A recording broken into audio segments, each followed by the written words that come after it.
కనీస వేతనాలు అమలు చేయాలి. అంగన్వాడీలు కనీస వేతనాలు అమలు చేయాలి. సుప్రీంకోర్టు తీర్పు ప్రకారం గ్రాట్యుటీని అమలు చేయాలి. సుప్రీంకోర్టు తీర్పు ప్రకారం గ్రాట్యుటీని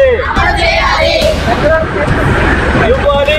అంగన్వాడీలకు రిటైర్మెంట్ బెనిఫిట్స్ ఇవ్వాలి. అంగన్వాడీలకు రిటైర్మెంట్ బెనిఫిట్స్ అమలు చేయాలి. అంగన్వాడీలకు కనీస వేతనాలు ఆపాలి. అంగన్వాడీ సెంటర్ల తాళాలు పగలగొట్టడం ఆపాలి. అంగన్వాడీ సెంటర్ల తాళాలు పగలగొట్టడం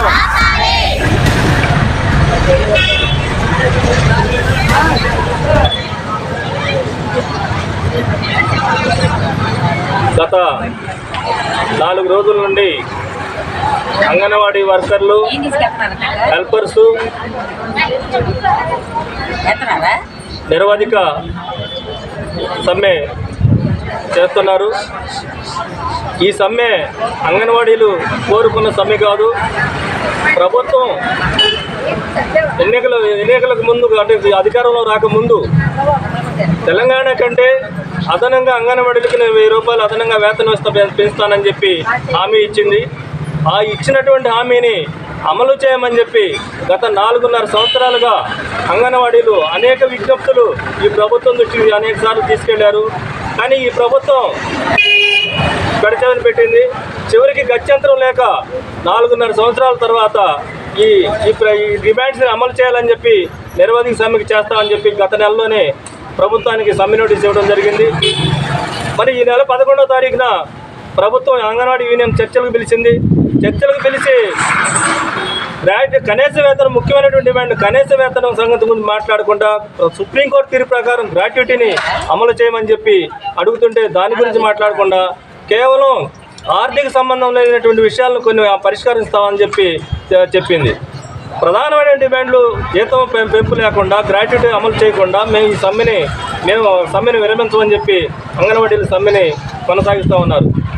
4 రోజులు 3 రోజులు గడిచిందో లేదో ఈ ప్రభుత్వం ఉరుకుల పరుగుల మీద ముచ్చాటలు పెట్టుకొచ్చి అంగన్వాడీ సెంటర్లను పగలగొట్టి ఏదో జరిగిపోతుందని చెప్పి అంగన్వాడీ సెంటర్ల మీద తాళాలు పగలగొట్టి ఆ సెంటర్లు ఓపెన్ చేయమని చెప్పి ప్రభుత్వం చెప్తా ఉంది. మేము ఈ ప్రభుత్వానికి ఒకటే సూటిగా ఒక ప్రశ్న అడుగుతా ఉన్నాం. రేపు ఎప్పుడైనా సరే పాఠశాల ఉపాధ్యాయులు సమ్మె చేస్తే ఆ పాఠశాలను పగలగొట్టి ఆ పాఠశాలను ఇప్పుడు ప్రభుత్వం నడుపుతుందా? ఆ పాఠశాలకి ఇప్పుడు ప్రభుత్వం చదువు చెప్పిస్తుందా? లేదా ఆర్టీసీ అధికారులు సమ్మె చేస్తే బస్సులు తిప్పుతుందా? లేకపోతే డాక్టర్లు, వైద్యులు వాళ్ళు ఇప్పుడు సమ్మె చేసిన సందర్భంలో హాస్పిటల్ని ఈ ప్రభుత్వం నడపగలుగుతుందా? ఏ అంగన్వాడీలు అంటే అంత చులకనా, అంత అలుసా? 4 రోజులు సమ్మె చేస్తే ఓర్చుకోలేవా నువ్వు ఇస్తానన్నటువంటి హామీని అమలు చేయమని చెప్పి అడుగుతుంటే వీళ్ళేం గొంతెమ్మ కొరకు కోరట్లేదు. లేదా నీ ప్రభుత్వం వచ్చిన వెంటనే ఈ సమ్మె మొదలు పెట్టలేదు. కానీ ఈ ప్రభుత్వం గతంలో అనేక సందర్భాల్లో అంగన్వాడీలు సమస్యలు పరిష్కారం చేస్తామని హామీ ఇచ్చి ఆ ఇచ్చినటువంటి హామీని అమలు చేయాలని చెప్పి కోరుతా ఉంటే ఈ ప్రభుత్వం ఓర్చుకోలేదు. మేము ఒకటే అనుకుంటున్నాం, ఈ ప్రభుత్వం నిజస్వరూపం బయట పెడతా ఉంది. మేము మీ సమస్యలు ఏమి పరిష్కారం చేయము, మీరు సమ్మె విరమించండి అని ఆ అధికారులని అంగన్వాడీలను బెదిరిస్తూ ఉంది. సమ్మె విరమించమని చెప్పి బెదిరింపులు, తాళాలు పగలగొట్టమని బెదిరింపులు. వీళ్ళు అనేక రిటైర్మెంట్ బెనిఫిట్స్ 30 సంవత్సరాలు సర్వీస్ చేసినా కానీ కేవలం 50,000 రూపాయలు దీంతో వాళ్ళు రిటైర్మెంట్ అవ్వాల్సి వస్తుంది.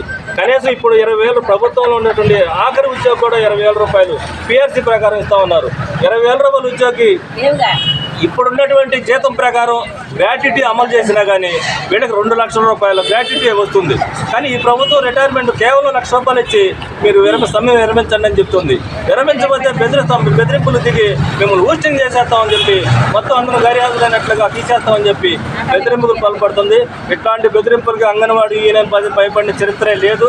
గతంలో ఇట్లాంటి ఎన్నో ఆందోళనలు గత 25 సంవత్సరాల్లో ఇంతకంటే పెద్ద ఉద్యమాలనే అంగన్వాడీ చేసిన చరిత్ర ఉంది. అందుకని ప్రభుత్వం దిగొచ్చి అంగన్వాడీలో న్యాయమైన సమస్యలు పరిష్కారం చేసేదాకా ఈ సమ్మెను అంగన్వాడీలు విరమించేది లేదు. ఈ సమ్మెని కొనసాగిస్తామని చెప్పి మేము తెలియజేస్తా ఉన్నాం.